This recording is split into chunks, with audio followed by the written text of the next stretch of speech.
Alors Romain, on le disait dans le journal, probablement une ouverture tendue à Paris, sans doute, nous disent les futurs, au moins 60% de baisse. On va repasser sous les 6000 points. Oui, effectivement, on est ouverture un peu sous tension en Europe et sur l'indice parisien aussi. On serait en baisse pour l'instant sur le contrat à terme sur l'indice CAC 40 d'un peu plus de 2%. On est en baisse d'un peu plus de 2%, aux alentours des 5900 points. Alors voilà, une tension, mais pas d'accélération baissière trop violente. C'est pas un mouvement de baisse qui est de nature à vraiment surprendre les investisseurs. Ils se montraient prudents depuis quelques séances, depuis quelques semaines déjà. On le voyait par le niveau de couverture, de protection qu'ils avaient mis dans les portefeuilles. On le constatait aussi avec la réaction de l'or qui est sorti de son ancien trading range, 1555 $ l'once, 1596, et qui a accéléré nettement au-dessus pour aller viser sa prochaine cible, sa prochaine résistance majeure qui est aux alentours de 1692 $ l'once.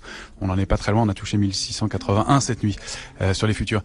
Donc graphiquement, eh bien, comment ça se traduit? On évoluait sous une ligne de résistance importante aux alentours des 6100 points, 6107 sur le contrat à terme sur l'indice CAC 40, et avec une borne basse de cette zone de congestion latérale qui était à 5992 points. On l'a rompu violemment ce matin en ouverture, et on s'oriente vers la borne, vers la cible de cette rupture qui est de 115 points plus bas, aux alentours des 5880 points. On évolue juste au-dessus pour l'instant, ça tient bien, donc c'est plutôt un signe de baisse canalisée, pas d'alerte majeure, même si effectivement c'est pas très bon signe d'avoir casser cette zone par le bas.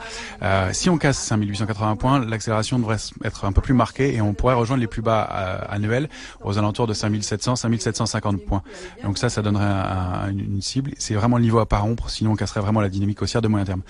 Voilà, donc pour les cibles sur l'indice parisien, on se rappellera des fondamentaux cette semaine quand même. L'IFO du climat des affaires en Allemagne, ça va être intéressant quand même de regarder ce qu'il en est. Ce sera dans la matinée aujourd'hui. Et puis les entreprises françaises qui continuent à publier cette semaine.